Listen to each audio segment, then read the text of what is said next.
कि मैं पूरा श्योर हूँ आज जितनी मेरी नेटवर्थ है, आज जितनी मेरी वेल्थ है, उसको मैं 1000 टाइम्स कर लूंगा आने वाले कुछ सालों के अंदर, सिर्फ इन्वेस्ट कर कर। क्या आप टेक्निकल्स भी देखते हो, चार्ट बेस भी देखते हो इन्वेस्टमेंट करने से पहले, या चार्ट बिल्कुल नहीं देखते?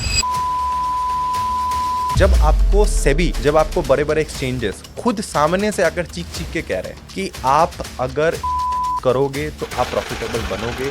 कितना टाइम डेली का देना पड़ता है स्टॉक मार्केट में 3x या 5x की रिटर्न? सर आपको टाइम सिर्फ देना और प्रॉपर। मैक्सिमम रिटर्न कितना निकाल लिया इसमें इन्वेस्ट करके ऑन एन ईयरली बेसिस अगर देखा जाए तो?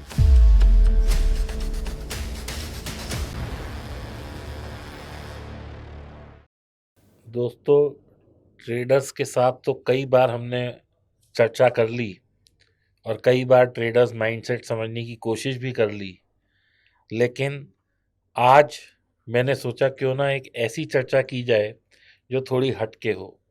क्यों ना ऐसी चर्चा की जाए जो एक इन्वेस्टर माइंडसेट से हो और एक इन्वेस्टर एक्चुअल इन्वेस्टर के साथ हो, और इन्वेस्टर भी ऐसा जिसने एक अच्छे स्टॉक का चयन तो किया ही हो, लेकिन अपनी जो इन्वेस्टमेंट है उसको 2-3 साल में 3x या 3x से भी अधिक बना लिया हो। ये कहना बहुत आसान है 1x 2x 3x, लेकिन दोस्तों जब ये एक्चुअल में होता है तो it is very difficult 25 lakh के 85 लाख बना पाना। आज हमारे बीच में जो गेस्ट हैं उनका नाम है मृण्मय, जो कि एक बहुत विचित्र नाम है। अभी मैं पूछूंगा इनसे कि इसका मतलब क्या होता है, क्योंकि नाम बहुत स्वीट है मृण्मय, और ऐसे ही ये भी एक बहुत स्वीट और हैंडसम बॉय हैं, और इन्होंने इन्वेस्टिंग में बहुत अच्छे स्टॉक्स निकाले हैं, बहुत अच्छी रिटर्न ली है, और आज इसीलिए ये हमारे सामने बैठे हैं। इनसे आज समझेंगे दोस्तों कि एक इन्वेस्टर माइंडसेट क्या होता है, कैसे इन्वेस्टिंग के लिए पता लगता है कि हाँ ये स्टॉक हमारा 2x 3x 4x हो सकता है या एक मल्टी बैगर बन सकता है। कैसे पता लगता है कि हाँ हमें इसी स्टॉक में ही बाइंग करनी है और इसमें नहीं करनी है। और जब मेरे से आप लोग बात करते हैं या जब मैं किसी ट्रेडर से चर्चा करता हूँ, तो आपने देखा होगा कि एक ट्रेडर जो होता है वो 1 साल में 24 से 30% की बात करता है। 2 साल में समझें तो अगर कोई ट्रेडर 25 लाख से कर रहा है तो वो बहुत खींच-तान के किसी तरीके से 25 लाख के ऊपर समझिए 50% की रिटर्न निकाल लेगा, यानी 12 से 15 लाख कमा लेगा। लेकिन ये सिर्फ इन्वेस्टिंग में मुमकिन है कि आपकी capital 1x 2x 3x 4x हो जाए। तो इसी माइंडसेट को समझते हैं और वेलकम करते हैं मृण्मय का, और समझते हैं कि कैसे ये किया जाता है। वेलकम मृण्मय, आपका बहुत बहुत स्वागत है द डीप टॉक्स में। Thank you sir, thank you so much sir and ma'am also कि आपने मुझे ये मंच पे आने के लिए इतना मोटिवेट करा, और मुझे बहुत खुशी हो रहा है साथ में कि जिन लोग का वीडियो मैं देखता था आज से पहले, आज उनके सामने बैठा हूँ। Our pleasure. तो ये फैन बॉय वाला भी मूवमेंट है मेरे लिए, है ना। एंड मैं मैम के बारे में बात करूँ तो ma'am is like beauty with brain completely, thank you so much Mrinmay. और सर तो माहिर है ही। मैं काफ़ी टाइम से सर को फॉलो कर रहा हूँ, आपकी वीडियोस तो इतनी वायरल होती है।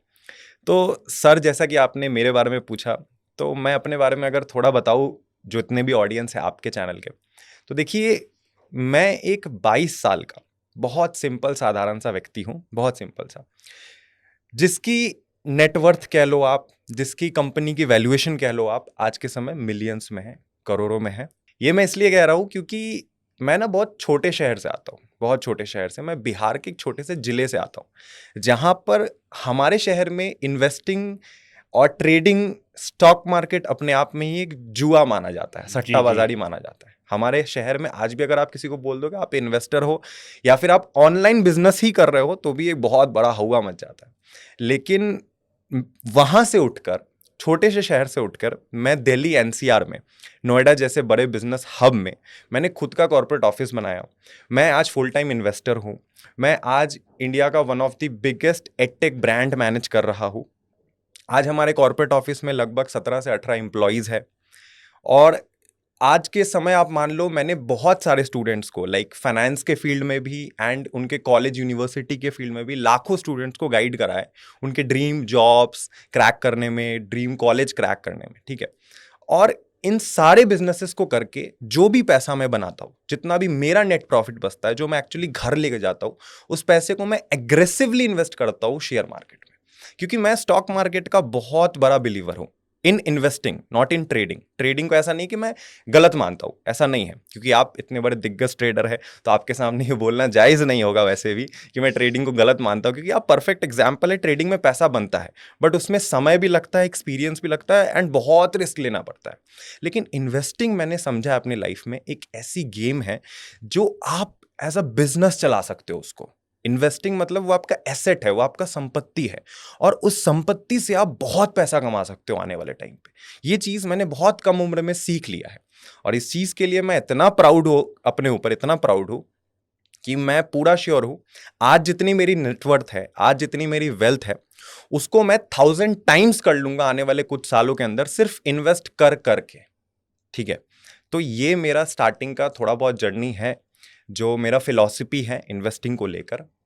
और इसके अलावा जैसे आपने पूछा कि कैसे मैंने शुरू करा, कैसे मैंने वेल्थ को 3x करा या स्टॉक्स को, तो ऐसा है कि इन्वेस्टिंग ना एक पढ़ाई है। आप ऐसे ही चुटकी में उठ के इन्वेस्टर नहीं बन सकते हो। जैसे आपको अच्छा ट्रेडर बनने के लिए बहुत लॉसेस झेलने पड़ते हैं, वैसे ही आपको एक अच्छा इन्वेस्टर बनने के लिए बहुत पढ़ाई करनी पड़ेगी। आप ऐसा नहीं होगा कि आपने शेयर खरीद लिया और आप एक इन्वेस्टर बन गए, नहीं।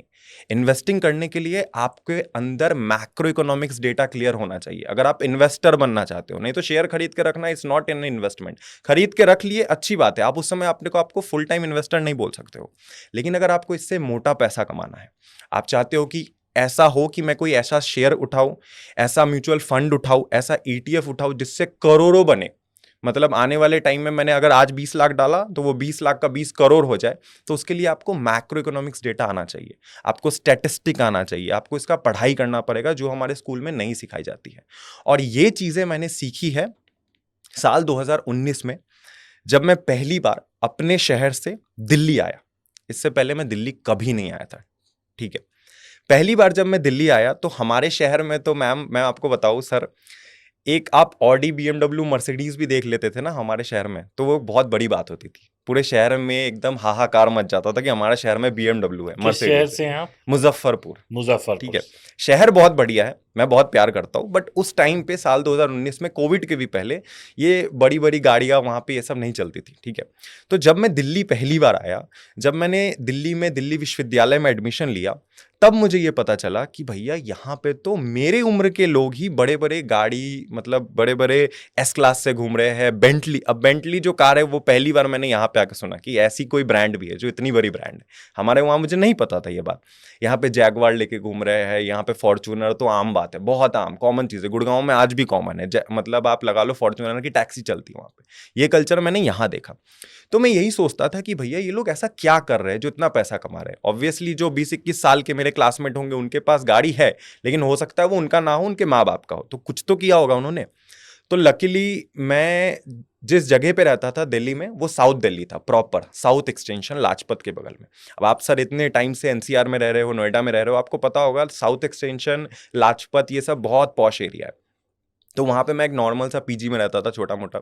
तो जब मैं शाम में निकलता था अपनी रास्तों में, ऐसे गलियों में दोस्तों के साथ थोड़ा बहुत नाश्ता करने, तब मैं देखता था गली के बाहर जितने भी बड़े बड़े बिल्डिंग्स होते थे, खंडेलवाल्स, दी खुरानास, दी चोपरास, मल्होत्रास, तो मैं देखता था उनकी बड़ी बड़ी गाड़ियां हैं, उनकी मर्सिडीज है, ये लोग निकल रहे हैं, बड़े बड़े कोठे बंगले, मतलब जो प्रॉपर बोलते हैं ना कोठी बंगले वाले लोग, वो देखता था मैं। कैलाश हिल्स। एग्जैक्टली। तो मैं समझता था भैया इन्होंने क्या किया अपनी जिंदगी में, ये लोग आज इतना पैसा कैसे कमा के बैठे हैं। तो मैं थोड़ा सा ना, मतलब आप ऐसा लगा लो बचपन से ही मेरे अंदर क्यूरियोसिटी थी कि मैं किसी भी इंसान से पट से पूछ देता था कि सर आप करते क्या, आपका बिजनेस क्या है। ठीक है, तो बहुत लोगों से बातें करने के बाद, कॉलेज के प्रोफेसर्स या कॉलेज से निकले हुए बड़े बड़े एलुमनाइज जो दिल्ली विश्वविद्यालय से पास आउट हुए हैं, मुझे उनसे पता चला कि उन्होंने, जितने भी आज सक्सेसफुल बिजनेसमैन हैं जो दिल्ली में रह रहे हैं, मैंने ये चीज़ समझा कि उन्होंने अपनी ज़िंदगी में राइट टाइम पे, राइट जगह पे, मतलब सही जगह पे इन्वेस्टमेंट करा है और सही अमाउंट में पैसा इन्वेस्ट करा है। मैंने ये सीखा कि इन्वेस्टिंग का मतलब ये नहीं होता मैम सर कि आप सिर्फ अपने बिजनेस में पैसा लगा रहे हो। आप अगर किसी और के बिजनेस में भी पैसा लगा के पैसा बना रहे हो ना, वो भी आपका इन्वेस्टमेंट ही है। आफ्टर ऑल हमें सिर्फ पैसा कमाना है, जिंदगी में अगर हमें पैसा कमाना है तो चाहे आप खुद के धंधे में लगा के कमाओ या फिर आप किसी और के धंधे में लगा के कमाओ, है तो आपका इन्वेस्टमेंट ही। और उस इन्वेस्टमेंट से पैसा कमाना आज के समय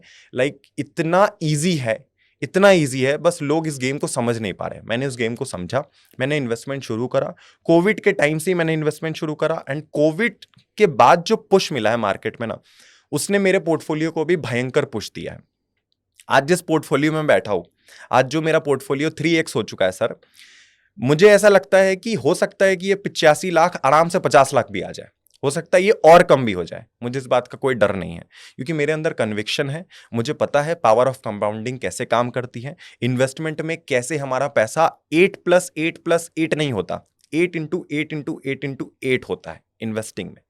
ये लॉजिक मुझे पता है, और इसी के साथ मैं कंटिन्यू करूंगा इस पॉडकास्ट को। मैं डैम श्योर हूँ जितने भी मेरे उम्र के लोग हैं उनको भी बहुत कुछ सीखने को मिलेगा इस पॉडकास्ट से कि इन्वेस्टिंग है क्या एक्चुअली में। तो मृण्मय, आपका जो मेन मोटिवेशन था हम्म, वो डीयू में लग्जरी गाड़ीज देख के आया कि you have to become rich, और some what was the inspiration? Inspiration behind it? Ma'am आप ऐसा कह लो कि इट्स नॉट अबाउट कि मैंने गाड़ी देख के मैं मोटिवेट या इंस्पायर हो गया, लिविंग स्टाइल नहीं। देख के हाँ basically. Exactly, it's about aura. जब और मैंने किसी बड़े पर्सनालिटी को देखा ना, मैं अगर आपके साथ बैठा हूं तो आपके अंदर एक ऑरा है ना, मुझे लग रहा है कि हाँ कोई बंदा बैठा है जो ट्रेडर है, बड़ा ट्रेडर है, आप करोड़ों के वेल्थ खुद की मैनेज कर रहे हो आज के समय। तो ये मुझे समझ आ रहा है, ये फील आ रहा है, और यही फील मुझे उस समय आई थी उन लोगों से। तब मेरे अंदर एक मोटिवेशन आया, भैया करना है तो ऐसा ही करना है, छोटे से शहर में नहीं मरना है अपने को कुछ बड़ा करना है, लाइफ में पैसा कमाना है। तब मैंने फिर इसको खोदा कि कैसे इन्वेस्टिंग करते हैं, इन्वेस्टिंग क्या होता है, क्या चीज़ें हैं, ये भी तो एक धंधा ही एक तरीके से। तो कभी ऐसा हुआ कि जैसे 25 लाख इन्वेस्ट करे तो वो ड्रॉ डाउन में आ गए या उसमें माइनस दिखाई दिया? बिल्कुल ऐसा होता है सर, दिया। ऐसा होता तो है उस वक्त मनोस्थिति क्या थी? सर। देखिए, एक अगर आपके अंदर कन्विक्शन है ना, आपको अगर कोई चीज़ पता है, जैसे मुझे पता है मेरे जिंदगी में अगर कितनी भी बड़ी प्रॉब्लम आ जाए, मेरे फादर मुझे कभी कुछ नहीं होने देंगे। ये कन्विक्शन है मुझे अपने फादर को लेके, कुछ नहीं होने देंगे। उसी तरीके से मुझे अपने स्टॉक्स को लेकर के भी कन्विक्शन है, मुझे अपने इन्वेस्टमेंट स्ट्रैटेजी भी मेरे दिमाग में बहुत क्लियर है कि वो कभी नहीं डूबने वाला। हाँ, शॉर्ट टर्म में it will go up and down. Share market बहुत ज़्यादा वॉलेटाइल होता है, सिक्लिकल नेचर का होता है। अगर आप हाई ग्रोथ स्टॉक्स में पैसा लगा रखे हो, अगर आपने स्मॉल कैप फंड में पैसा लगाया है, तो आपका पैसा बढ़ेगा घटेगा, बढ़ेगा घटेगा, बहुत हार्ट बीट ऊपर नीचे होगा। बट अगर आपका विजन लंबा है, क्योंकि लॉन्ग टर्म में इंसान हो या फिर शेयर मार्केट, जाना एक दिन सबको ऊपर ही है फॉर श्योर। तो मुझे ये कन्विक्शन है कि मार्केट ऊपर जाएगा, मेरा पैसा भी ऊपर जाएगा। लॉसेस होंगे, कोई दिक्कत नहीं है, उल्टा और डालो। वैसे लॉसेस वाले टाइम पे उल्टा और डालो। अगर मेरा पोर्टफोलियो रेड में हो चुका है, 6 लाख रुपए माइनस में है, तो 6 लाख रुपए और डालो, क्योंकि ये जब बढ़ेगा तो भयंकर तेजी से बढ़ेगा। How you choose your stock? Okay. So ma'am, stocks को चूज करने का कुछ फंडामेंटल मैं अपने दिमाग में रखता हूँ। बेसिकली मेरा पोर्टफोलियो मैनेजमेंट करने का तरीका है, ठीक है।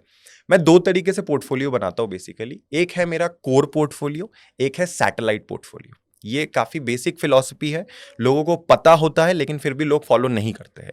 मैं कोर एंड सैटेलाइट पोर्टफोलियो करता हूँ, और यही मैं अपने स्टूडेंट्स को भी रेकमेंड करता हूँ कि आप भी ऐसे ही फॉलो करो। अच्छा, आप स्टॉक मार्केट सिखाते भी हैं? एग्जैक्टली, मैं मतलब आप जो है ये लोगों को वो सिखाते हैं कि कैसे इन्वेस्ट किया जाए? एग्जैक्टली, इन्वेस्टिंग के ऊपर मैं बच्चों को पढ़ाता हूँ। एंड मुझे गर्व है ये बताते हुए कि आज के समय मेरे फादर की उम्र के भी लोग मेरे कोर्सेज में ज्वाइन है, जो as that's wonderful actually. Exactly, जो मेरे एज ए स्टूडेंट है, जो मुझे बहुत प्यार करते दिल से। मैं उनके साथ फोन पे बातें भी करता हूँ, हेलो सर, क्या कोई दिक्कत आ रही है आपको, ये वो। अब थोड़ी टीम बड़ी हो चुकी है तो सबसे बात नहीं हो पाती है, बट हाँ मैं अपने स्टूडेंट से बातें करता हूँ। तो लाइक आप कोर्सेज सिखाते हैं स्टॉक मार्केट में कहाँ इन्वेस्ट किया जाए, ETF कौन सा लिया जाए, म्यूचुअल फंड कौन सा लिया जाए, मतलब आपका वो वाइड रेंज ऑफ वो रहता है। हाँ, हमारा एक ही सेट ऑफ कोर्स है, एक ही कोर्स है। उसी कोर्स के अंदर मैं अपने बच्चों को सिखाता हूँ कि म्यूचुअल फंड क्या होता है, इक्विटी स्टॉक मार्केट, इक्विटी में कैसे इन्वेस्ट करें, ETF क्या होता है, उसके बाद आपका मैक्रो इकोनॉमिक्स क्या है, फंडामेंटल, टेक्निकल, सारा एक ही कोर्स के अंदर है। मैं नहीं चाहता कि अगर कोई बच्चा मेरे पास आया है पढ़ने, चाहे वो किसी भी उम्र का हो, उसको ये कोर्स पढ़ने के बाद फिर ये वाला लेना पड़े, फिर ये वाला लेना पड़े, और वो मेरे ही ट्रैप में फंसा रह जाए। क्योंकि मैं इस इंडस्ट्री में हूँ काफ़ी टाइम से, एक एडटेक प्लेटफॉर्म चला रहा हूँ, तो मुझे पता है कि बच्चे कैसे ट्रैप में फंस जाते हैं, फिर वो कोर्सेज वाला सीन चालू हो जाता है। इट्स ओनली वन टाइम, या it's completely on time, come to you and sort out. तो आपका जो कोर्स है या जो आप सिखाते हैं या जो भी हम्म। स्ट्रेटेजी आप यूज करते हैं, तो वो उसके बारे में कुछ बताइए, ये कैसे करते हैं या क्या उसके पीछे का लॉजिक है, या how you select a stock. ठीक है, मेन हमारा ये है कि how you select a stock. ठीक है। मैं एक स्ट्रैटेजी आपको बताता हूँ जो जी। मैं भी पर्सनली फॉलो करता हूँ अपने पोर्टफोलियो में, स्टूडेंट्स को भी यही गाइड करता हूँ। बेसिकली आपको अपना पोर्टफोलियो दो तरीके से डाइवर्स करना है, एक कोर पोर्टफोलियो एंड एक सैटेलाइट पोर्टफोलियो। कोर पोर्टफोलियो में वो स्टॉक्स होंगे जो आपके लिए हाई ग्रोथ स्टॉक्स नहीं है, जो डिफेंसिव स्टॉक है, जो काफी लाइक आप कह लो ब्लू चिप स्टॉक्स है, जैसे रिलायंस हो गया, HDFC हो गया, ऐसे नाम जो कि काफी कॉमन है, जो रातों रात बंद नहीं होंगी ये एशियन कंपनी। पेंट्स हो गया। या एग्जैक्टली, ये ब्लू चिप है। ऐसा नहीं होगा कि ये कंपनी रातों रात डबल हो जाएंगी, और ऐसा भी नहीं होगा कि ये रातों रात बंद हो जाएंगी। ये आपके पैसे को थोड़ा सिक्योर रखेंगी।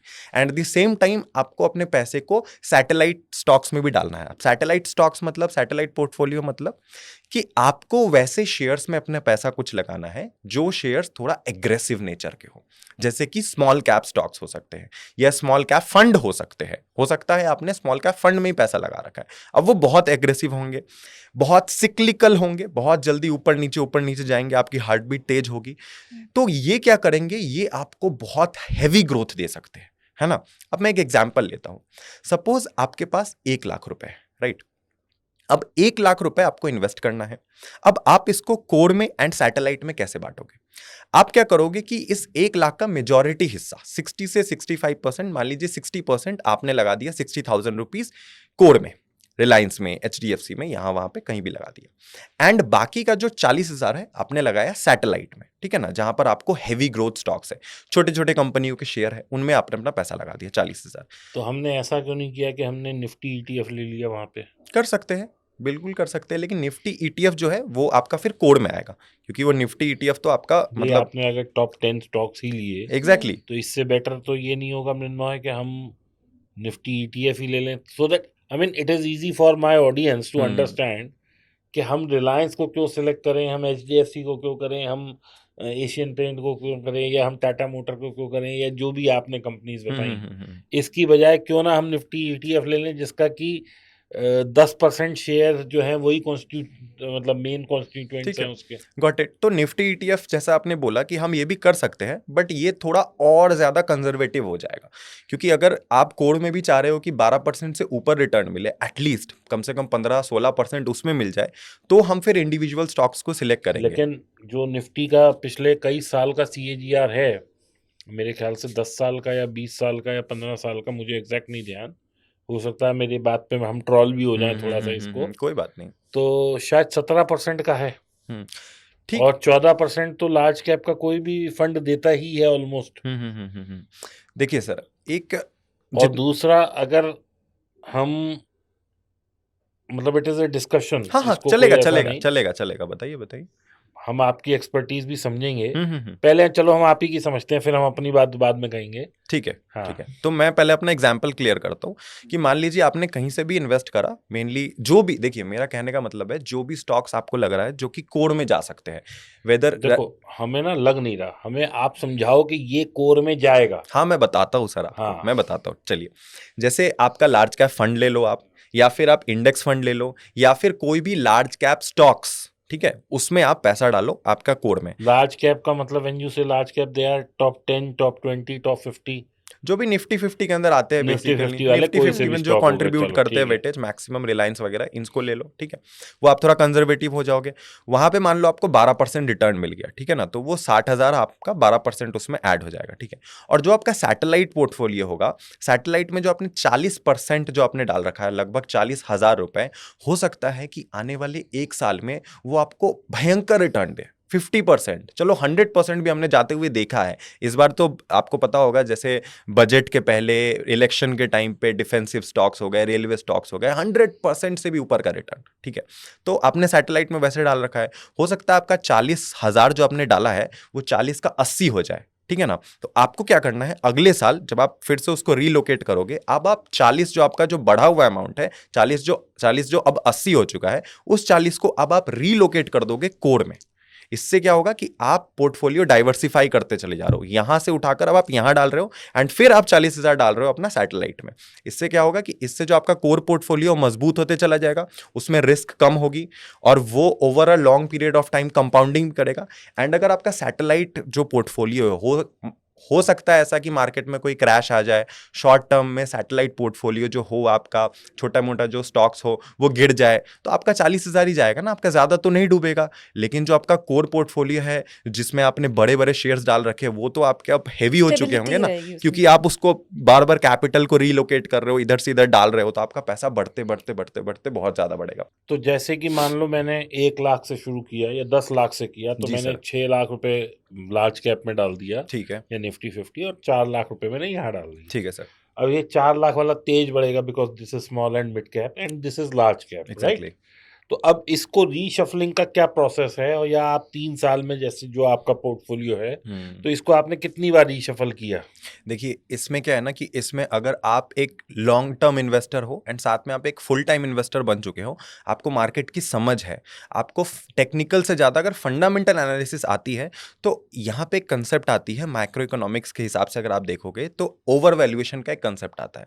जब भी आपको लगेगा कि किसी भी इंडस्ट्री में जो भी आपका सैटेलाइट वाला जो ग्रोथ स्टॉक्स है, वो उसमें एक बबल क्रिएट हो रहा है, अब वो ओवर वैल्यूड हो चुका है, अब ये फटने वाला है, यहाँ पे कंपनी की फंडामेंटल्स गड़बड़ा रही है, स्टॉक्स में कुछ रेवेन्यू जो कंपनी एक्चुअली जो कंपनी है उसमें कोई ग्रोथ नहीं हो रहा है, इनकम के बेसिस पे पैसा उसमें बन नहीं रहा है, तो वहां से पैसा निकालने का, क्योंकि अब वो डूबेगा, या तो सेबी कोई गाइडलाइन देगी, क्योंकि रिसेंटली सेबी देते रहती है टाइम टू टाइम कि स्मॉल कैप में ये चल रहा है वो चल रहा है, तो उसमें मार्केट फटेगा। इससे पहले आप उसमें निकालो, क्योंकि अच्छा खासा मोटा पैसा आपका बन गया है। आप कभी भी इतना एक्सपर्ट नहीं हो सकते कि आप मार्केट का टॉप एंड मार्केट का बॉटम सही प्रिडिक्ट करो, कभी नहीं, कोई नहीं कर सकता, मैं खुद नहीं कर सकता, टू बी वेरी ऑनेस्ट। तो अपने हिसाब से जब भी आपको फील हो, वही चीज तो हम पढ़ाते हैं कि जब भी आपको फील हो कि नहीं अब सारे फंडामेंटल मुझे ऐसे शो कर रहे हैं, सारे टेक्निकल पैटर्न ऐसे बन रहे हैं कि मार्केट बहुत ओवर वैल्यूड है, तो इससे निकलो, इसको रीशफल करो एंड किसी और सेक्टर की तरफ बढ़ो। अब स्टॉक सिलेक्शन कैसे करते हैं जो स्मॉल या मिड कैप है? लार्ज कैप में तो एज अ लेमैन सबको पता है कि ये कंपनीज एग्जिस्ट करती ठीक है, हैं ठीक है, ठीक है। और इनमें हम कभी भी थोड़ा भी जब भी डाउनफॉल आए ले लें तो हमें एक अच्छी रिटर्न मिल जाएगी। लेकिन जैसे मिड कैप और स्मॉल कैप के स्टॉक्स आप कैसे एनालाइज करते हैं कि पर्टिकुलरली यही चाहिए, बिकॉज इतने स्टॉक्स हैं तो उनको शॉर्टलिस्ट कैसे किया जाए? देखिए मैम, इसमें दो तरीका है इसको पहचानने का। इसको पहचानने का मेजरली दो तरीका है। पहला जो तरीका है उसमें आपको क्वालिटेटिव एनालिसिस करना पड़ेगा एंड जो दूसरा तरीका है उसमें आपको क्वांटिटेटिव एनालिसिस करना पड़ेगा। क्वालिटेटिव एनालिसिस में आप देखोगे कि एग्जैक्टली बिजनेस क्या है। मैं अपने बच्चों को पढ़ाता हूँ 5 pointers analysis in qualitative analysis, and जो आपका क्वांटिटेटिव एनालिसिस है उसमें 10 पॉइंटर्स एनालिसिस होते हैं। तो जो क्वालिटेटिव एनालिसिस में 5 पॉइंटर्स है, उनमें से कुछ पॉइंटर्स मैं आपको बताता हूँ। अगर आपको कोई कंपनी पता करना है जो स्मॉल है या मिड है, जो छोटी कंपनी है, तो उसमें सबसे पहले आप क्वालिटेटिव एनालिसिस की क्वालिटी चेक करोगे कि बिजनेस क्या करती है, बिजनेस कैसा है, बिजनेस का गोल क्या है, किस कैटेगरी का बिजनेस है, क्या सेगमेंट है। सेकंड आप चेक करोगे कि बिजनेस का प्रोडक्ट क्या है, कौन सा प्रोडक्ट बिजनेस बना रही है एंड उसका क्या डिमांड है, क्या वो डिमांड सस्टेनेबल है या नहीं। क्योंकि आफ्टर ऑल आपको जुआ नहीं खेलना है ना यहाँ पे। If you want to earn money, अगर आपको पैसा कमाना है, पैसे पे पैसा कमाना है, तो आपको हर एक चीज कैलकुलेटिव मैनर में चलना पड़ेगा ना।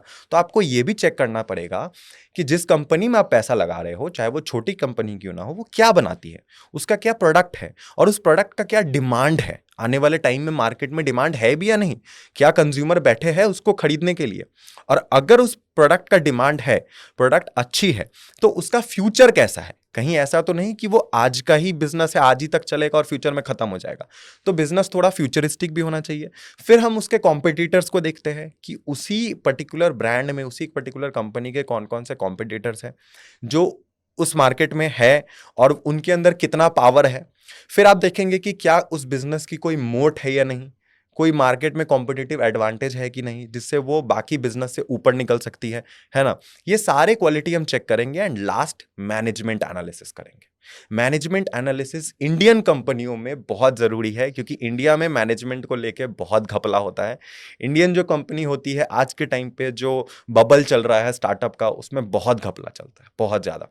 तो आपको मैनेजमेंट को अच्छे से देखना है। बहुत सिंपल है, जो भी कंपनी है उसके बगल में लिखिए मैनेजमेंट स्कैम, उसका नाम लिखकर गूगल में सब डेटा अवेलेबल है, आप उसको क्रॉस चेक कीजिए, उसको पढ़िए, कहीं कोई स्कैम तो नहीं चल रहा है, अच्छा, कहीं आ कुछ तो जाता है नहीं चल ऐसे रहा है। मैनेजमेंट हर स्कैम? कुछ आ जाता है मैम, सारे आर्टिकल अवेलेबल है, इतने सारे उस कंपनी के खिलाफ हो सकता है, इतने सारे न्यूज़ पब्लिकेशन वाले हो जो बहुत कुछ छाप के रखे हो। तो आपको सारा डेटा क्रॉस चेक करना है, एंड उसके बाद आपको क्वांटिटेटिव एनालिसिस में जाना है, जो कि बहुत बेसिक है, जो कि फंडामेंटल एनालिसिस का थंब रूल होता है। रेशियो चेक करो, 10 पॉइंटर्स एनालिसिस जो मैंने आपको बताया, जिसमें से पहले आप करंट रेशियो चेक करो, current ratio, debt to equity ratio check करो, फिर आप debt interest coverage ratio check करो कि कंपनी ने कितना कर्ज ले रखा है और उस कर्ज को चुकाने का कंपनी के पास पैसा वैसा है कि नहीं, क्या वो चुका सकती है नहीं। उसके बाद आप प्रॉफिटेबिलिटी रेशियो देखो, रिटर्न ऑन इक्विटी कितना बना रही है, रिटर्न ऑन कैपिटल इंप्लॉयड कितना बना रही है, कंपनी के पास कितना कैश है। ये सारे एनालिसिस करने के बाद जब आपको ग्रीन टिक सब में दिखे, तब उसमें पैसा लगाओ, क्योंकि ये आपका संपत्ति है। आप इसको ऐसे ही पैसा उठा के नहीं डाल सकते हो, क्योंकि अगर आप इसको ऐसे ही पैसा उठा के डाल दोगे तो वही पैसा डालना जो आप गंवाने के लिए पूरा रेडी हो। अपने स्टॉक्स को, मेरा मानना है, अपने स्टॉक्स को संपत्ति की तरह ट्रीट करो। जब जमीन खरीदने कोई इंसान जाता है तो जमीन के बारे में हर एक चीज देखता है, उसी तरीके से शेयर्स भी करो ना, ये भी तो आपकी एसेट है, ये भी तो आपको पैसे पे पैसा बना के देगी। तो यही कुछ क्रॉस चेक है जो मैं करता हूं किसी भी शेयर को लेने से पहले, एंड तभी आप उसमें से पैसा बना सकते हो। और ये चीज एक दिन में नहीं आएगा आपके दिमाग में, फॉर वो तो श्योर। यू हैव ये टू। ये चीज तो मृण्मय वो हो गई जो तुम सिखाते हो अपने स्टूडेंट्स को, लेकिन वो मुझे 5 की फैक्टर बताओ जो तुम देखते हो एक नजर में और उसके बाद हम स्टॉक ले लेते हैं। Management, that is the only thing. Management सबसे पहला, आंख बंद करके अगर किसी कंपनी के बारे में देखना है ना, मैनेजमेंट देखो, और बिजनेस कर क्या रही है, क्या काम है उसका, मतलब कुछ मार्केट में ग्रोथ है या नहीं, उसकी मार्केट में डिमांड है या नहीं, ये सब चीज़ें देखना है। मैनेजमेंट में भी देखो कि जो कंपनी है, फॉर एग्जांपल कोई कंपनी आईपीओ लेके आई है, तो जो आईपीओ लेके आई है तो कहीं ऐसा तो नहीं है कि आईपीओ में जिन लोगों ने अप्लाई करा है, क्या उस कंपनी के ओनर को देख के कर दिया है। जैसे कुछ कंपनी के नाम मैं नहीं लेना चाहूंगा, कंट्रोवर्शियल हो जाएगा, बट बहुत सारे सेलिब्रिटी बेस्ड आईपीओ आजकल आते हैं, जिस कंपनी का फेस चल रहा है उस कंपनी के मालिक से, मतलब वो कंपनी पंप हो रखा है पूरी तरीके से, उसका मार्केट में हाइप है। ये सब फंडा तो नहीं है। अगर ये फंडा नहीं है तो क्लियर है, उसमें पैसा डालो, कोई दिक्कत नहीं लाइक है। 2 पॉइंटर्स मेन, मैनेजमेंट अच्छी वो होनी चाहिए और किसी प्रोडक्ट अच्छा जिसकी होना आप चाहिए। बात कर रहे हो वो मुझे लग रहा है कहीं मछली वेल कुछ टैंक पॉन्ड भी कुछ है उसमें। हो सकती है सर, बिल्कुल हो सकती है, कोई दिक्कत तो नहीं है उसमें, बिल्कुल हो सकती है। अब हमें आप ये बताओ कि क्या आप टेक्निकल्स भी देखते हो, चार्ट बेस भी देखते हो इन्वेस्टमेंट करने से पहले, या चार्ट बिल्कुल नहीं देखते?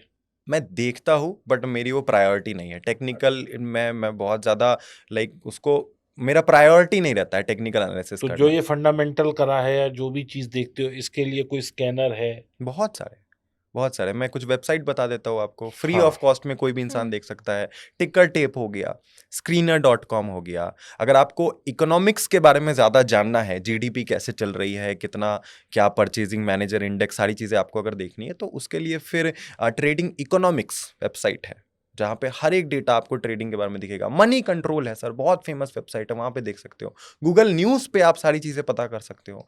तो there are so many ways जिससे आप ये चीज़ें पता कर सकते हो, सब फ्री में अवेलेबल है। कोई ऐसी वेबसाइट है जिसमें कि अपने आप हम कोई स्कैन रन करें या कुछ करें वो स्कैन आ जाए, या ऐसा कोई स्कैनर आप हमारी ऑडियंस को देना चाहें जो हम डिस्क्रिप्शन में लिंक दे दें जिससे कि लोगों की कुछ मदद हो जाए और वहाँ स्कैन वो स्टॉक आ जाए और जो इन्वेस्ट करना चाहे वो इन्वेस्ट कर ले?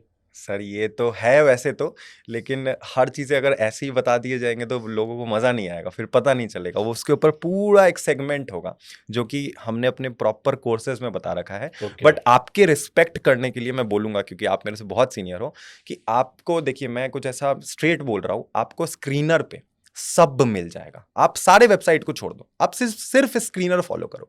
और मैंने बहुत सारे बड़े बड़े कंपनी के सीईओ से बात करी है, वो खुद स्क्रीनर फॉलो करते हैं। मैं कोई प्रमोशन नहीं कर रहा स्क्रीनर का, स्क्रीनर मुझे 1 रुपया नहीं दे रहा इधर, मैं खुद इन्वेस्ट करता हूँ उसके थ्रू, मैं खुद रिसर्च करता हूँ, तो मैं बोल रहा हूँ स्क्रीनर बहुत बढ़िया वेबसाइट है, आप जेन्युइनली जाके देख सकते हो। बट अगर आपको डीप में सारी चीज़ें सीखनी है कि कैसे एक एक चीज़ को रिसर्च करे एकदम चैप्टर वाइज, देन फिर आपको देन फिर we have to come to you for या दैट। डेफिनेटली फिर आपको लिंक मिल जाएगा, वही डिस्क्रिप्शन में आप जाएंगे तो आप वहां से आ सकते हो फॉर श्योर।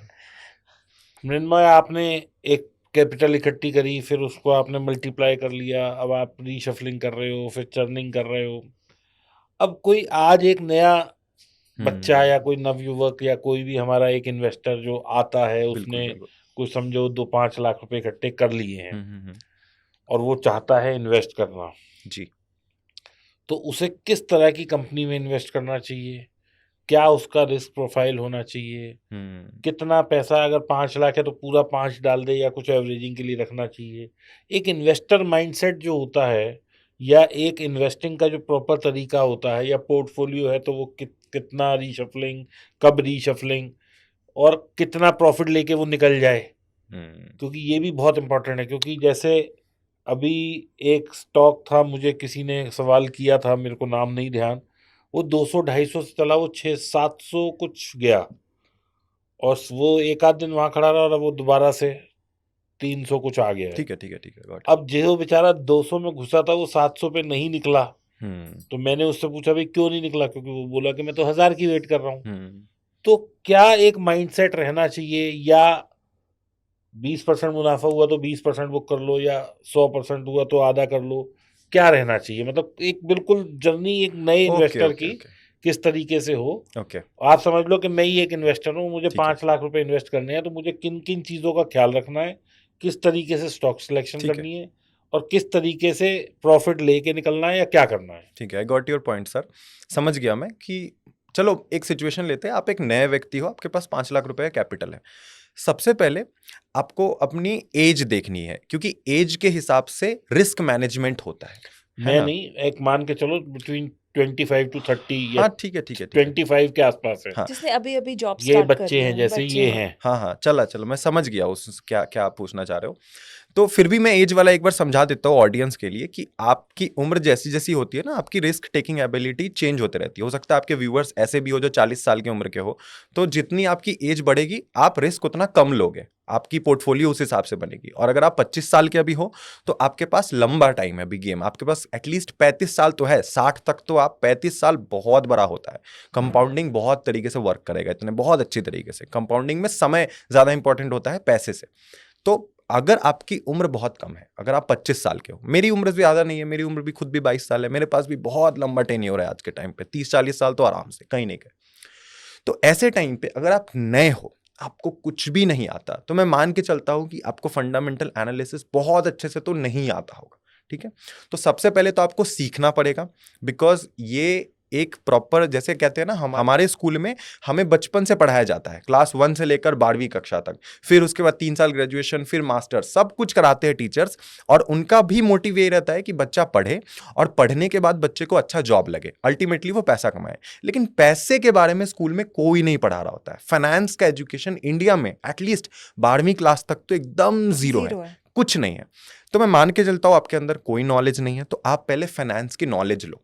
ठीक है, फाइनेंस अगर आप इन्वेस्ट करना चाह रहे हो तो सिर्फ इन्वेस्टिंग में सिर्फ स्टॉक मार्केट को मत पढ़ो, ग्लोबल लेवल में डेटा पढ़ो, स्टैट्स को पढ़ो, स्टैटिस्टिक डेटा क्या कहता है, ठीक है, उसके बाद नंबर्स को पढ़ो, इकोनॉमिक्स को पढ़ो। अगर ये करने का भी समय नहीं है तो आप सिंपली स्टार्टिंग में इंडेक्स उठाओ, इंडेक्स फंड में पैसा लगाओ। इंडेक्स फंड एक ऐसी ब्रह्मास्त्र है जो आपको फ्री फोकट का पैसा बना के देगी, फ्री फोकट का। आपको कुछ नहीं करना है। आपने आज मैम अगर पैसे डाल दिए ना, अगर आपकी उम्र अगर 25 साल है, अगर आज आपने पैसे डाल दिए इसमें 5 लाख रुपए, आज से 25 साल बाद आप इसका 10 गुना कर चुके होंगे इंडेक्स फंड में, बिना कोई रिस्क लिए। कुछ नहीं करना है। हो सकता है बीच में मार्केट ऊपर नीचे जाएगी, लेकिन आप प्रॉफिट ही रहोगे, आपका ये पैसा कभी नहीं डूबेगा। इन्फ्लेशन को एडजस्ट करके उससे कहीं गुना ऊपर जा चुका होगा, क्योंकि इंडेक्स का मतलब हो गया आपका देश।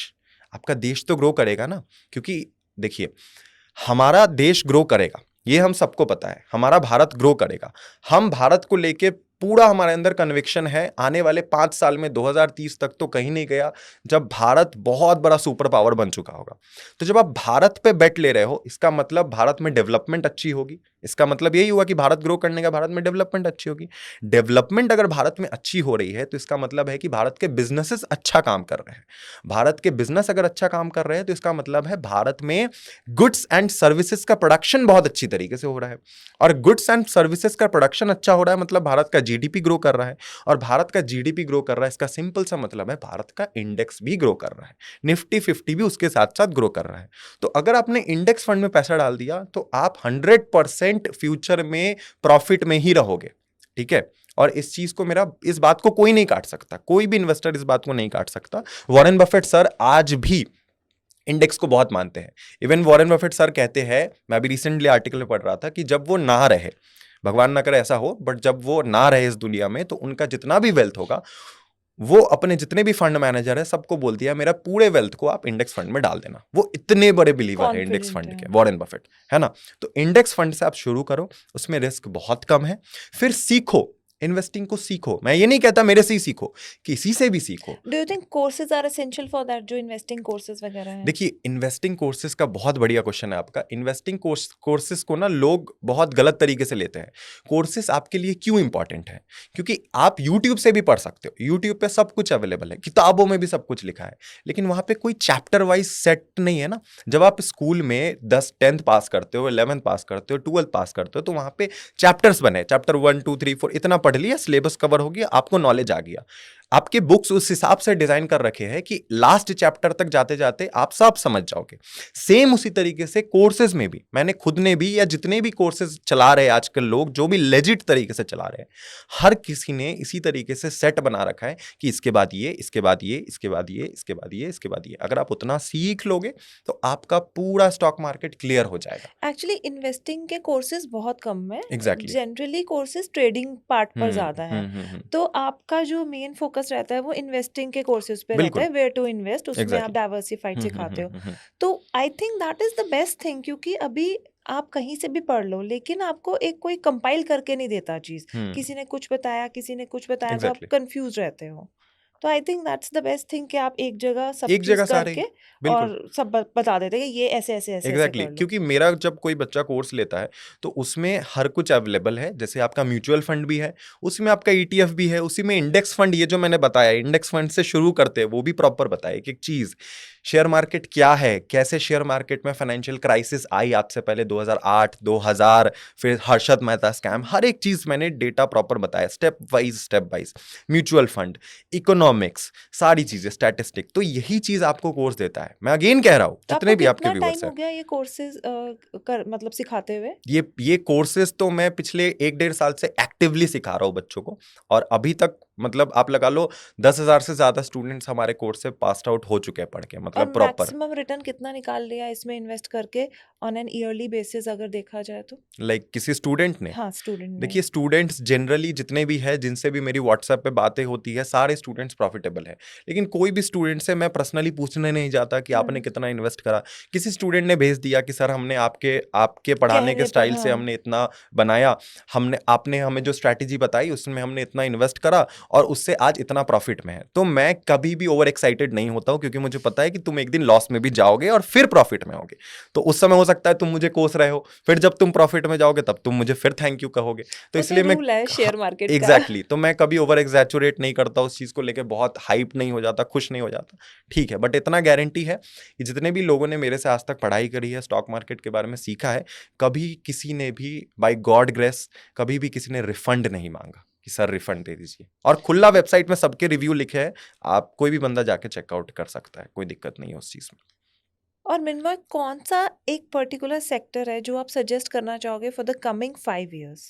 देखिए कमिंग 5 इयर्स में मैं एक सजेशन तो वैसे नहीं It's just a दूंगा, suggestion. बट जितना मैं इकोनॉमिक्स के हिसाब से हम चलता हो। कंपनी नहीं मांग रहे, हम स्क्रिप्ट नहीं मांग रहे, हम स्टॉक नहीं मांग हाँ रहे, बिल्कुल हम्म, बिल्कुल। हम सेक्टर की बात कर रहे हैं। सेक्टर हाँ तो सेक्टर, कौन सा सेक्टर आपको ऐसा लगता है कि आने वाले 5 साल परफॉर्म कर सकता है? बैंकिंग एंड फाइनेंस, आंख बंद करके। मतलब ऐसे तो बहुत सेक्टर है, बट ये एक सेक्टर है जिसमें मैं आंख बंद करके बेट ले सकता हूँ, क्योंकि बैंकिंग जो सेक्टर है, फाइनेंस जो सेक्टर है, ये ग्रो करेगा।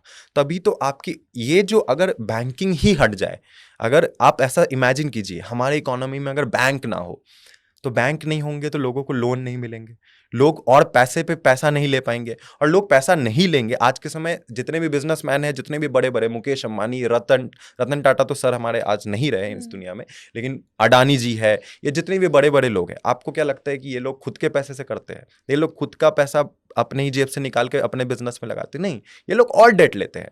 तो ये बैंक से डेट ले रहे हैं, उसमें पैसा लगा रहे हैं अपने धंधे में, और उससे रिटर्न बनाकर बैंक को वापस कर रहे हैं, फिर ले रहे हैं, फिर वापस कर रहे हैं। तो बैंक क्या करता है, आपके पैसे को बहुत अच्छी तरीके से रोटेट करता है। रोटेट करता तो है। अगर किसी इकोनॉमी को ग्रो करना है, ये प्रॉपर मैं इकोनॉमिक्स के हिसाब से बता रहा हूं, अगर किसी इकोनॉमी को ग्रो करना है तो उस इकोनॉमी के बैंक्स को ग्रो करना बहुत जरूरी है। और मैं तो मान रहा हूं कि भारत ग्रो करेगा, मैंने तो स्टार्टिंग में ही बोल दिया कि इंडिया में बेट ले रहा हूं आने वाले 5 साल में।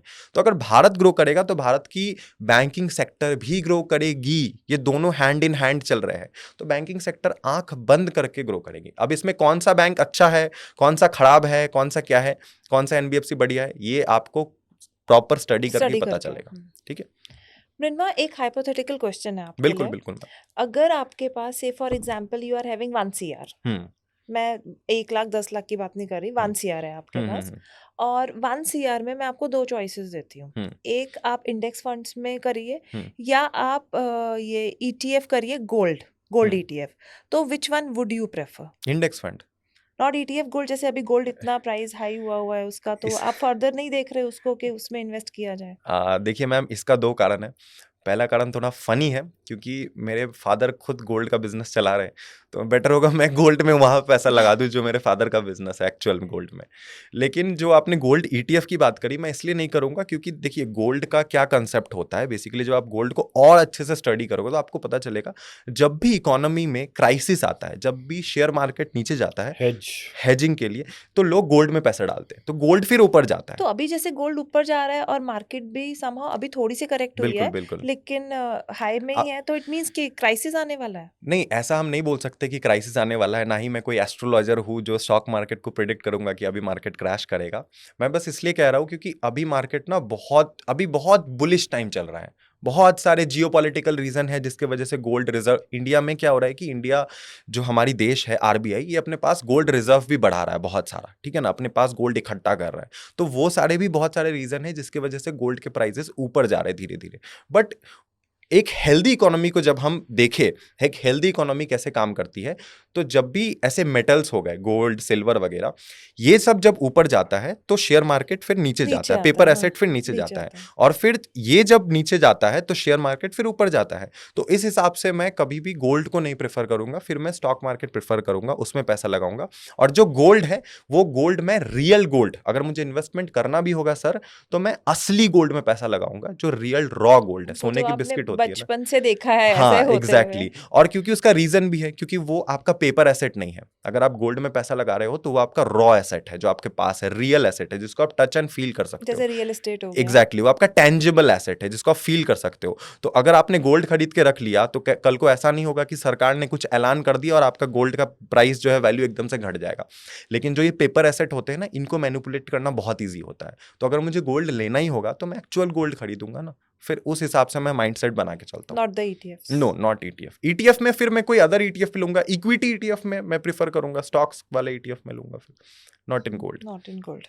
मृण्मय, आपने कहा कि आप इंडेक्स फंड्स में इन्वेस्ट करेंगे। जी।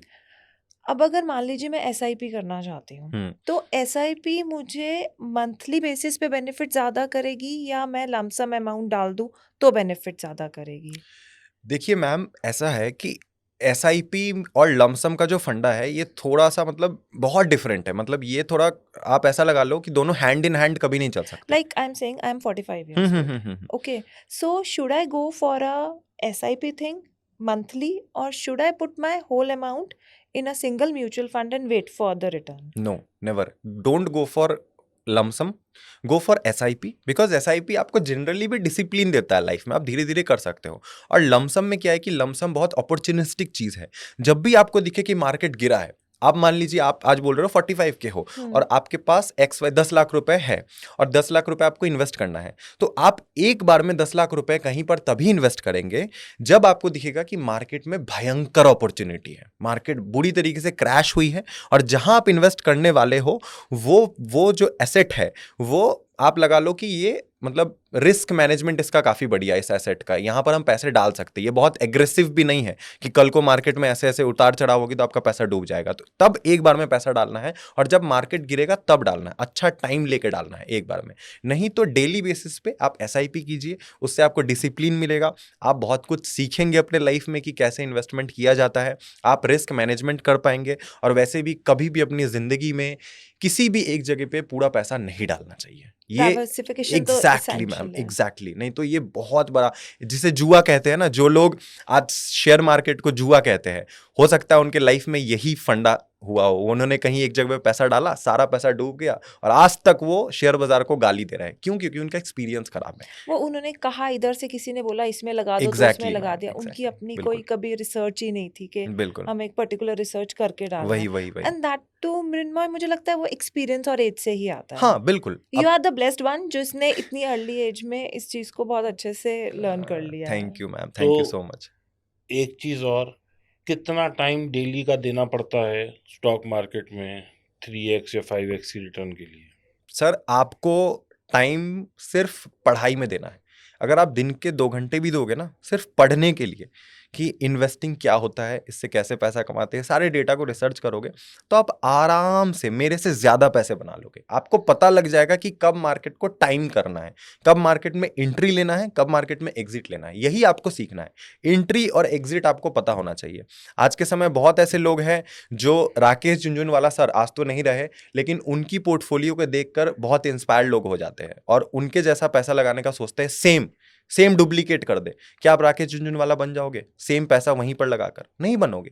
आपको पता होना चाहिए, आप किसी बड़े हस्ती का पैसा देख तो लोगे उन्होंने कहाँ पैसा लगाया, आप वो पैसा लगा तो दोगे लेकिन वहां से निकल नहीं पाओगे जब वो निकलेंगे।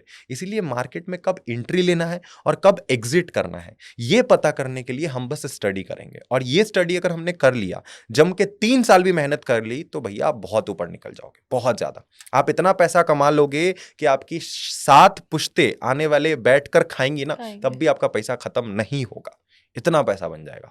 क्या मृण्मय रेगुलर इनकम जनरेट करी जा सकती है स्टॉक मार्केट से? बिल्कुल कैसे? बिल्कुल जैसे की ये तो जा आपने इन्वेस्टिंग पार्ट बताया है, तो चलो रेगुलर अगर मुझे मान लो हर महीने 2 लाख रुपए कमाने हैं, मैं जॉब नहीं करना चाहता, मुझे 2 लाख रुपए कमाने हैं, अब मैं कितनी इन्वेस्टमेंट करूं जिससे कि 2 लाख रुपए मुझे हर महीने आ और जाएं? किस तरीके से हैं? सर 2 क्या मैं 5 लाख बताया तो हाँ आपको। बिल्कुल बताइए। बिल्कुल, देखिए अगर आपको शेयर बाजार से रेगुलर इनकम जनरेट करना है हम्म, ना, तो शेयर मार्केट में जैसा SIP होता है उसी तरीके का SIP का एक भाई होता है SWP, सिस्टमेटिक वो तो withdrawal stock plan. Mutual fund में है ना? म्यूचुअल फंड में है, उसी को आपको फॉलो करना है। आप देखिए मैं आपको बता रहा हूँ, पूरा सिस्टम बताता हूँ, चेन कैसे काम करना है। वैसे तो बहुत तरीके के रेगुलर इनकम, बट ये एक लेजिट तरीका है जिससे आप पैसे कमा सकते हो।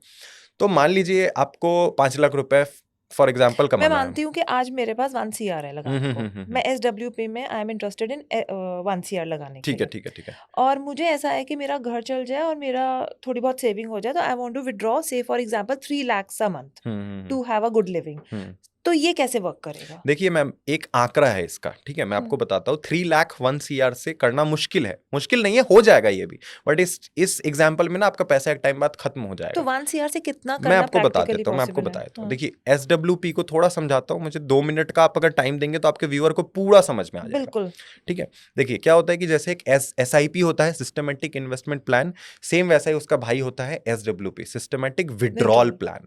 और ये बहुत भयंकर स्कीम है, ठीक है। इसमें अगर आपने इसको समझ लिया अच्छे से, आप बहुत पैसा कमाओगे।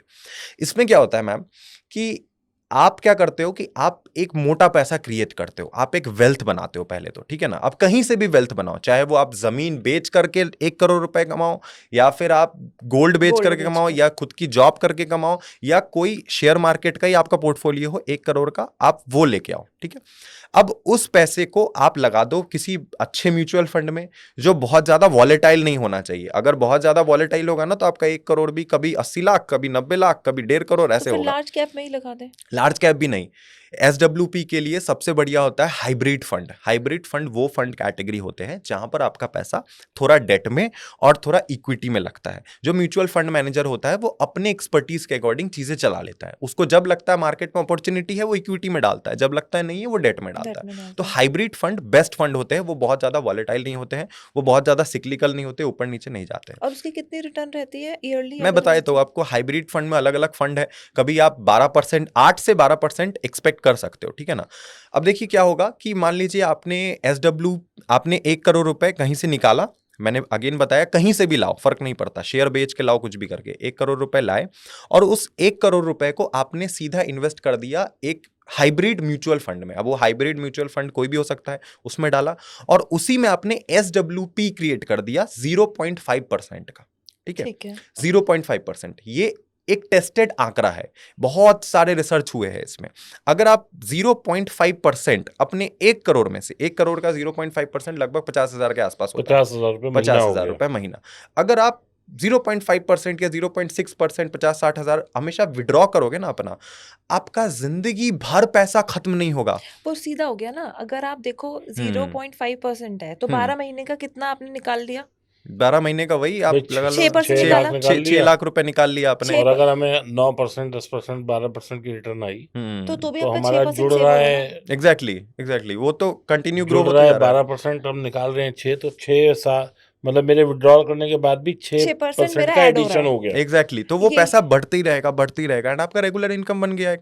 वो पैसा ऐसा है जो आप जिंदगी भर बैठ के खाओगे तब भी पैसा खत्म नहीं होगा। तो मतलब SWP करना है आपने तो आपको 5% ये 0.5% जो है टेस्टेड डेटा है, टेस्टेड है। ये मैं 0 नहीं कह रहा हूँ, ये इससे टेस्टेड ज्यादा है। हमने विड्रॉ नहीं करना है। इससे ज्यादा मैम आप 1% करने को तो 1% भी कर सकते हो, लेकिन 5-6 साल बाद वो पैसा जाके खत्म हो जाएगा, पूरा नेगेटिव हो जाएगा। लेकिन 0.5 से लेकर 0.7% ये एक ऐसा आंकड़ा होता है जो कभी भी अगर सेम रिटर्न आपको मिलता रहा और अगर आप 0.57% विड्रॉ करते रहे तो आपका पैसा कभी खत्म नहीं होगा, उल्टा और वो ग्रो होगा और भयंकर तेजी से ग्रो होगा।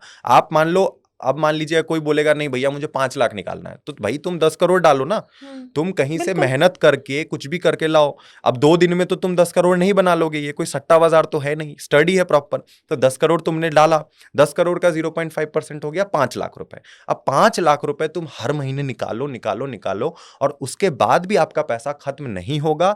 और ये वो पैसा रहेगा आपका जब आप इस दुनिया में नहीं भी रहोगे ना, तब भी आपके बच्चे आपको मतलब ऐसे जिंदगी भर याद करेंगे कि वाह। It's kind of a pension. Pension it's kind of a pension pension से तो बहुत बड़ी हो गई मैम। बहुत बड़ी होगी, लेकिन फिर भी जैसे एक गवर्नमेंट सर्वेंट को सिक्योरिटी रहती है कि मेरी पेंशन आ रही है, तो एक किसी और ने करना है तो वो एक तरह से पेंशन का काम करेगा। बिल्कुल। लेकिन मृण्मय, मैंने पीछे एक जगह एक स्टडी और भी पढ़ी थी कि SWP is successful, no doubt about it, ठीक है। But if there is a situation of recession जिसमें आप मान लीजिए कि 4 साल उतनी रिटर्न नहीं आई, ठीक है। जैसे 2008 में हुआ था, तो ये मार्केट है, कुछ भी हो सकता है, उस केस में क्या होगा? उस केस में इसलिए तो मैंने कहा उस केस में आपको डेट फंड में जाना चाहिए, काफी सिक्योर्ड फंड में। लुक, अब जब आप SWP करते हो ना तो कभी भी इस भाव से मत करो कि मुझे 18% का रिटर्न चाहिए, क्योंकि उस समय ना आपका कैपिटल बहुत ऊपर नीचे होगा।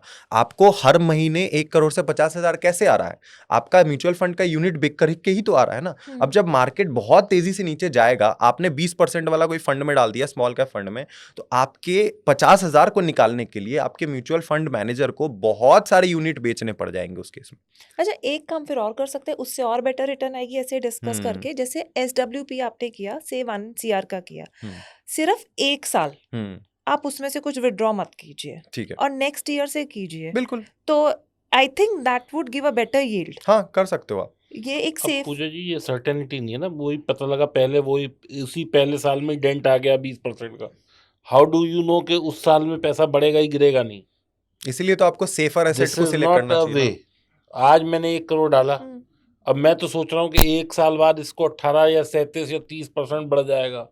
हो सकता है वो 30% गल जाए, फिर वही प्रॉब्लम है। श्योरिटी तो है नहीं ना। एग्जैक्टली। तो इसीलिए कहा तो जाता है, इसीलिए जो तुम बात कह रही हो उसमें क्या है कि सिप कर करके आप 1 करोड़ तक पहुंचो and then you start withdrawing. तो उसमें क्या है कि आपका पैसा एकदम टूटता हुआ नहीं दिखेगा आपको। एग्जैक्टली।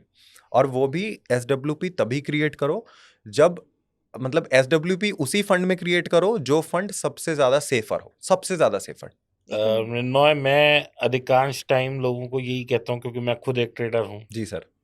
तो मैं मेरे तो ट्रेडिंग ही करता हूँ और मैं सबको यही कहता हूँ ट्रेडिंग करो, क्योंकि मैं इन्वेस्टिंग नहीं करता तो मैं बताता भी नहीं हूँ किसी को। ठीक है सर। लेकिन अगर ये सवाल मैं तुमसे पूछूं कि एक आदमी को ट्रेडिंग करनी चाहिए या इन्वेस्टिंग करनी चाहिए, तो तुम्हारा क्या इस पे कॉल है या क्या तुम्हारा व्यू है, और उस व्यू के पीछे तर्क क्या है, ये जरूर सुनना चाहूंगा मैं। सर देखिए, यहाँ पे मैं बोलना चाहूंगा कि मेरे बात सुनकर कोई भी इंसान कुछ नहीं करने वाला आज के टाइम पे। अगर मैं ये बोल दूंगा कि तुम ट्रेडिंग मत करो, इन्वेस्टिंग करो, इन्वेस्टिंग मत करो, ट्रेडिंग करो, तब भी लोगों को वही करना होगा जो वो करेंगे। ठीक है, मैं एक बेसिक डेटा लोगों को बताता हूँ। ठीक है, एक डेटा है, सेबी भी कहती है, जीरोदा भी कहता है, हर ब्रोकर्स कहते हैं कि 90% या 93% जो भी ट्रेडर्स है आर इन लॉसेस। 90% ट्रेडर, आप प्रॉफिटेबल हो, आपने पैसा बनाया, हो सकता है आप उस 7% में आते हो 93 वाले बाद में, बट 93 जो मेजॉरिटी आदमी है they are in losses. And एक और डेटा है कि जितने भी लॉन्ग टर्म इन्वेस्टर है, 100% जितने भी लॉन्ग टर्म इन्वेस्टर है जिन्होंने 5 साल से ज्यादा का होल्ड करा है, आर इन प्रॉफिट। हर कोई प्रॉफिट है। और जब आपको सेबी, जब आपको बड़े बड़े एक्सचेंजेस खुद सामने से आकर चीख चीख के कह रहे हैं कि आप अगर इन्वेस्टिंग करोगे तो आप प्रॉफिटेबल बनोगे, ट्रेडर्स जो है प्रोबेबिलिटी ये कहता है कि 90% ट्रेडर्स जब लॉसेस में हैं, तो फिर आप ट्रेडिंग में क्यों घुस रहे हो? आप घुसो ट्रेडिंग में, कोई दिक्कत नहीं है, लेकिन पढ़ो ट्रेडिंग को। ट्रेडिंग को आप अगर सोच रहे हो कि एक दिन में पैसा एक का डबल हो जाएगा, तब तो नहीं होगा। अगर आप ट्रेडिंग में घुसने आए हो, ट्रेडिंग में जाना है, तो फिर ये सोच लो कि लॉस लेने का एपेटाइट होना चाहिए। एंड अगर इन्वेस्टिंग में आए हो, तो इन्वेस्टिंग में भैया आपका माइंडसेट होता है बेसिकली कि आप एक संपत्ति के मालिक हो।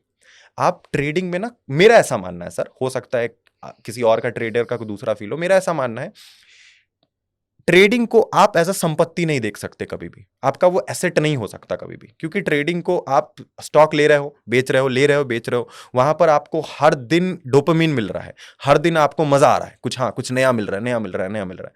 लेकिन आप खरीद के बेच रहे हो, आपके पास कुछ नहीं आ रहा है। एंड सम टाइम जो फीचर्स एंड ऑप्शन होते हैं वहां पे आप शेयर्स तो एक्चुअली में खरीद भी नहीं रहे हो। ठीक है ना, डिलीवरी वगैरह बहुत समय तो हो भी नहीं रही, आप उसको तो हेजिंग के लिए बनाया गया है। लेकिन जो इन्वेस्टिंग होता है, उसका माइंडसेट आपका रहता है कि भैया मैं मालिक हूं इस कंपनी का। हो सकता है आप 1,000 रुपए इन्वेस्ट कर रहे हो तो आपको ये फील नहीं आए, लेकिन जिस दिन आपके बैंक अकाउंट में, आपके पोर्टफोलियो में 1 करोड़ होंगे ना, तब आपको ये फील जरूर आएंगी कि भैया ये मेरा संपत्ति है, ये मेरा एसेट है। आप जमीन को जैसे ट्रीट करते हो ना, मेरा जमीन 1 करोड़ का लैंड है, वैसा ही आप अपने शेयर्स को ट्रीट करोगे। वो एक अलग फीलिंग आएगा, आपका माइंडसेट बिजनेस वाला होगा। मुकेश अंबानी आज मुकेश अंबानी क्यों है? क्योंकि उनके पास रिलायंस इंडस्ट्री का इतना शेयर्स पड़ा है, तब वो आज मुकेश अंबानी है। अगर उनसे रिलायंस का सारा शेयर छीन लिया जाए तो मुकेश अंबानी भी कुछ नहीं होंगे। हाँ, खाली उनका नाम रहेगा, पैसा तो उनके पास खत्म हो जाएगा, फिर दुनिया भी उनको नहीं पूछेगी। ये दुनिया का रियलिटी है। तो उसी तरीके से ट्रेडिंग, इन्वेस्टिंग जो है वो आपको माइंडसेट देता है, आप एक बिजनेसमैन बनते हो। आपके पास बहुत सारे ऐसे, आज के टाइम पे बहुत सारे ऐसे लोग हैं जो फुल टाइम इन्वेस्टर है, सिर्फ इन्वेस्टिंग करके बैठे हैं, डेली चार्ट्स के सामने नहीं बैठते हैं, चुपचाप घर पे उनके पास, उनको पता है मेरा पोर्टफोलियो पड़ा है 3-3.5 करोड़ का, डेली का profit and loss 7-7.5 lakh, 8 lakh, 9 lakh ऐसे ही चलते रहता है ऊपर नीचे। उनको कोई दिक्कत नहीं है, उनको पता है, उनको कन्विक्शन है शेयर मार्केट के ऊपर, ये पैसा मेरा 100 करोड़ होगा, 200 करोड़ होगा, 300 करोड़ होगा। और आप जितने भी बड़े बड़े ट्रेडर्स को देखोगे ना, जो भी, जैसे राकेश झुनझुनवाला सर भी बहुत बड़े ट्रेडर थे, जितने भी बड़े ट्रेडर्स थे वो ट्रेडिंग से शुरू करते हैं, लेकिन at the end over a long period of time वो इन्वेस्टर बन जाते हैं, इन्वेस्टिंग की तरफ ज्यादा जाते हैं। क्योंकि क्या है कि आप एक टाइम तक चार्ट के सामने बैठ सकते हो, आप हर दिन चार्ट के सामने नहीं बैठ सकते हो, हर दिन नहीं। मैं मानता हूं आप हर दिन बैठ लोगे, आप 40 तक बैठ लोगे, 45 तक बैठ लोगे, 50 तक बैठ जाओगे, 60-70, उसके बाद नहीं बैठ पाओगे, आपको दिक्कत होगा। फिर हर दिन आपको सेम मूड नहीं करेगा, आपको भी रिटायरमेंट चाहिए होगा ना। और अगर आपकी जिंदगी में वही एकमात्र रेगुलर इनकम का जरिया है, तब तो आप कहीं के नहीं रहोगे। लेकिन अगर आप ट्रेडिंग कर रहे हो, साथ ही साथ आपका एक इन्वेस्टमेंट का पोर्टफोलियो है, आपने करोड़ों की संपत्ति बना रखी है, तो अगर मार्केट में करेक्शन आता भी है या आप ट्रेडिंग कभी बंद भी करते हो, तो आप तो रिलैक्स हो ना, मेरा पोर्टफोलियो तो पड़ा है, मेरी संपत्ति तो पड़ा है। तो वो माइंडसेट का खेल है, it's all about business, it's like an business. Investing एक कंप्लीट बिजनेस है, इन्वेस्टिंग में एक्चुअल वेल्थ बनता है। मैं एक छोटा सा सर एग्जांपल देता हूं। रूल ऑफ 72 होता है इन्वेस्टिंग के मामले में, ठीक है ना। कंपाउंडिंग का बेसिक रूल है रूल ऑफ 72, जहां पर यह कहा जाता है कि 72 से अगर आपको जितना भी परसेंट का रिटर्न मिल रहा है, लाइक आपको 24% का अगर रिटर्न मिल रहा है, आपने कहीं भी अपना पैसा इन्वेस्ट कर रखा है, तो आप 72 डिवाइड बाई 24 करोगे तो जो भी आंसर आएगा, लाइक 3 आता है, इसका मतलब है हर 3 साल में आपका पैसा डबल हो जाएगा। अब आप ऐसे माइंडसेट से सोचिए कि साल 2024 में आपने सिर्फ 1 लाख कहीं पे डाला, कहीं पे हाइपोथेटिकली मानते हैं उसमें आपको 24% रिटर्न मिलता है। मैं अपने बच्चों को सिखाता भी हूं कि 24% कैसे लाना है, नॉट मोर देन दैट, क्योंकि मैं वो वादा नहीं करता। तो मैं मान के चलता हूं 24% कैसे आपको रिटर्न कमा सकते हो। तो 24% आपको रिटर्न मिल रहा है, मतलब हर 3 साल में आपका पैसा डबल हो रहा है रूल ऑफ 72 के अकॉर्डिंग। तो साल 2024 में आपने 1 लाख डाला। अब रूल ऑफ 72 के हिसाब से अगले 3 साल बाद आपका ये 1 लाख बन जाएगा 2027 में जाके 2 लाख, फिर 2030 में जाके डो का डबल होगा 4 लाख, फिर 2033 में 2033 में जाके ये 4 का 8 लाख होगा। अभी तक आपको लगेगा कोई बड़ी बात नहीं है, ठीक है, एक 7 लाख का ही तो प्रॉफिट है इतने सालों में, 9 साल में क्या दिक्कत हो। पर लगाया भी तो आपने साल एक ही लाख लगाया था, फिर भी हो सकता है अभी तक किसी को सुन के लग रहा हो क्या दिक्कत है, थोड़ा और रुकते हैं 3 साल और, 2036 आता है, 8 का हो गया 16 लाख, फिर 2039 16 का हो गया 32 लाख, फिर 2042 32 का हो गया 64 लाख, एंड देन 2045 64 लाख हो गया 1,28,00,000। अब अगले 3 साल बाद जो आपका पैसा डबल होगा ना, वो सीधा 1,28,00,000 का भी डबल होगा, 2 करोड़ से भी ज्यादा, 3 करोड़ से भी ज्यादा, फिर वो पैसा डबल होगा। तो सोचिए 1-1 लाख रुपए से आपका पैसा कितना डबल हो रहा है। जैसे सर आपका विप्रो का एक एग्जाम्पल बहुत फेमस है, बहुत वायरल है कि विप्रो में 1976 में आपने पैसा डाला होता तो वो 400-500 करोड़ के भी ऊपर चला गया था। तो वो ट्रेडिंग नहीं, वो तो इन्वेस्टिंग ही था। वो एक्चुअली उसके लिए लोगों ने बड़ा ट्रॉल भी किया। मैं एक्चुअली बोलना ये चाह रहा था कि 1976 या 1980 में अगर किसी ने डाला होता, लेकिन वो 76 तो सुन लिया लोगों ने, 80 नहीं सुना। एग्जैक्टली। तो खैर कोई बात नहीं, लेकिन हाँ ये है कि इन्वेस्टिंग में हम पैसा तो इन्वेस्ट करते ही हैं, साथ में टाइम भी एक कॉम्पोनेंट होता exactly. है, क्योंकि एक्स और वाई एक्सिस जब हम इसको चार्ट पे ड्रॉ करेंगे तो इट इज टाइम। एग्जैक्टली। और ये बात फैक्ट है कि अगर मेरा पैसा 14% से भी बढ़ रहा है और मैं कुल 1 करोड़ आज मेरे पास है, तो मुझे 100 करोड़ बनने में कोई बहुत ज्यादा लंबा समय नहीं लगेगा। इसी लाइफ टाइम में मैं कर सकता हूँ ये काम। एग्जैक्टली। तो यही कहना है, जब आप आराम से पैसा बना रहे हो तो इतना टेंशन क्यों लेने का, अपने मेन काम पे ध्यान दो, पढ़ाई लिखाई करो, ठीक है, कुछ बड़ा करो। मेरा कहना ही है पढ़ाई लिखाई करो, कुछ बढ़िया करो, अपना धंधा करो, कोई जॉब करो, IAS बनो और इन्वेस्टिंग करते रहो, कोई दिक्कत नहीं, पैसा बनते रहेगा। जब तुम रिटायर होगे तुम्हारे पास करोड़ों की संपत्ति रहेगी, जितना एंजॉय करना है करना, बच्चों के सहारे जीने की जरूरत नहीं पड़ेगी। बस यही लॉजिक है मेरा। मृण्मय, एक और बात बताओ, अभी तो आप बहुत यंग हो, 22 ईयर्स के हो, हमारी ऑडियंस में ना कमेंट्स आते हैं, तो उसमें ना एक कमेंट बहुत आता है, सर आप ये तो बता देते हो कि इन्वेस्टिंग कहाँ करो, ट्रेडिंग कहाँ करो, पर जो पैसा इन्वेस्टिंग और ट्रेडिंग के लिए डालना है वो कहाँ से लाएं। तो आप क्या सजेस्ट करते हो कि इस टाइम कौन सी ऐसी स्किल्स हैं जो कि आने वाले 2-3 साल में एक यंगस्टर डेवलप करे, ताकि वो बेसिकली इन्वेस्ट करने के लिए पैसा इकट्ठा कर पाए। देखिए ये तो उसके इंटरेस्ट के ऊपर डिपेंड करता है, बट इंटरेस्ट भी तभी बनता है ना बच्चे का जब पैसा दिखता है, नहीं तो फाइनेंस इंटरेस्ट भी सीखो, नहीं बनता। फाइनेंस सीखो, स्टॉक मार्केट सीखो, इन्वेस्टिंग सीखो और अपने स्किल्स पे ध्यान दो। घर स्कूल जाने की जरूरत नहीं, उसके लिए कॉलेज जाने की जरूरत नहीं, ये नहीं बोल रहा हूँ छोड़ दो, ऑनलाइन सब हो जाएगा आज के टाइम पे। फ्रीलांसर, आज ऐसे ऐसे फ्रीलांसर मेरे अंडर काम कर रहे हैं जो महीने का 1-1 लाख रुपए 2-2 लाख रुपए सैलरी लेते हैं, साथ में पढ़ाई भी कर रहे हैं, उनके पास भरपूर पैसा इन्वेस्टिंग करने के लिए, और मेरी सुन के वो लोग इन्वेस्टिंग भी करते हैं दबा के, और वो लोग भी करोड़ों कमाने वाले हैं। तो आप फाइनेंस को सीखिए, जो चीज़ आपके स्कूल में नहीं सिखाई गई उसको सीखिए, सीखते रहिए, पढ़ते रहिए, पढ़ते रहिए, किताबों से सीखिए, इंटरनेट से सीखिए, यूट्यूब से सीखिए, मेरे से सीखिए, किसी से भी सीखिए, लेकिन सीखिए, बस यही है, और कुछ नहीं है। तो सोशल मीडिया एक बहुत अच्छा रोल प्ले कर रहा बहुत है। अच्छा, बिल्कुल, आप तो परफेक्ट एग्जाम्पल हो सर सोशल मीडिया के। अब इससे बड़ी एग्जाम्पल और क्या हो सकती है, इतने कम टाइम में आपने मिलियंस लोगों का दिल जीत लिया, और इससे बड़ी कौन सी बड़ी बात है। और सब आप लोगों का प्यार अरे है और बिल्कुल। सब आप लोगों का गुड विशेस हैं। हमारे एज ग्रुप के लोग सर आपको बहुत एडमायर करते हैं, बहुत ज़्यादा। एंड आपको भी मैम बहुत ज़्यादा। इवन मेरी मम्मी जितनी, मतलब मेरी मम्मी आंटी जितनी भी घर की लेडीज़ हैं, सबको मैं आपकी वीडियोस दिखाता हूँ कि क्या देखो बात है। इंस्पिरेशन लो इनसे, है ना। और आपकी बात सुन के मुझे इतना अच्छा लग रहा है क्योंकि शायद ही किसी ने पहली बार कहा कि मैंने आपकी वीडियो देखी है और मैं उसको देख के आया हूँ। नहीं नहीं, बिल्कुल मैंने देखी है, जेन्युइनली बता रहा हूँ, मैंने देखी है ऐसे ही। ठीक है, थैंक यू शुक्रिया ma'am, thank you so much. शुक्रिया। तो ये थी एक बहुत ही पॉजिटिव चर्चा मृण्मय के साथ। इनका नाम का मतलब हम पूछना भूल गए। मृण्मय, आप अब बताइए मृण्मय का मतलब क्या है? देखिए मृण्मय जो नाम है ये मेरी बुआ जी ने रखा है, और बचपन में तो रख दिया था उन्होंने, बट बड़े होकर मैंने उनसे पूछा कि इसका मतलब क्या है, क्योंकि सब लोग मेरे से यही पूछते थे, आधे लोग तो नाम ही नहीं ले पाते थे। लेकिन उन्होंने बताया मृण्मय का जो नाम का मतलब है कि रविन्द्रनाथ टैगोर के एक नोबेल में लिखा है, मृण्मय का शब्द का यूज किया गया है, और इसका मतलब है मिट्टी का घड़ा, जिसको आप जैसा भी शेप दोगे वो वैसा बन जाएगा। अगर अच्छा शेप दोगे अच्छा बनेगा, खराब शेप दोगे खराब बनेगा। अभी तक तो शायद जिंदगी ने अच्छा ही शेप दिया है, बाकी देखते बहुत हैं कैसा सुंदर, शेप। बहुत सुंदर। बट आपके पेरेंट्स ब्लेस्ड है to have a child like you thank जिसने यू, वेरी थैंक इतना यू, अच्छा विजन। Very meaningful name. Thank you. और आप उस अपने नाम को आगे बढ़ा भी रहे हैं और बहुत अच्छा कर रहे हैं लाइफ में। बहुत बहुत शुक्रिया सर। दोस्तों, ये एक बहुत ही इंस्पिरेशनल स्टोरी थी मृण्मय की, और हमें इनसे ये सीखना है कि इन्वेस्टिंग जितना जल्दी करें उतना अच्छा है। मैंने कहीं पढ़ा था कि वॉरेन बफे ने ये लिखा है कि मैं लेट हो गया इन्वेस्ट करने में, जबकि उन्होंने 14 साल की उम्र से इन्वेस्टिंग शुरू कर दी थी। उन्होंने कहा मुझे 4 साल और मिल जाते तो मेरी ये पूरी वेल्थ कंपाउंड होके शायद और डबल हो जाती, क्योंकि हर 4-5 साल में वेल्थ डबल हो जाती है। तो वो कह रहे हैं मैं लेट हो गया था। तो आप लोग भी सोचिए, इन्वेस्टिंग एक बहुत ही अच्छी चीज़ है। जैसे मैंने भी एक आध रील में बोला है कि विप्रो में पैसा लगाया होता तो बहुत बन जाता। म्यूचुअल फंड के बारे में मैं बताता ही हूँ। और आज मृण्मय भी उसी स्टेप्स पे चल रहे हैं और लोगों को बता रहे हैं कि किस तरीके से इन्वेस्टिंग से वेल्थ जनरेशन होती है। तो आई होप आप लोगों को बहुत इंस्पिरेशन मिली होगी, कुछ सीखने को मिला होगा। इस चर्चा ने कुछ आप लोगों को वैल्यू एडिशन ज़रूर किया होगा। और यदि आप चाहते हैं मृण्मय को दोबारा बुलाएं, यदि आप लोगों के कोई सवाल हैं, तो प्लीज़ आप कमेंट में लिखिए।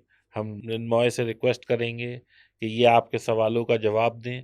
और यदि आप लोग चाहते हैं कि इनको दोबारा बुलाया जाए, या कुछ आप लोग एक्स्ट्रा समझना चाहते हैं, तो खूब अच्छे से इसको कमेंट करें और लाइक करें। हम पार्ट 2 ज़रूर करेंगे। Thank you. Thank you. Thank you. Thank you.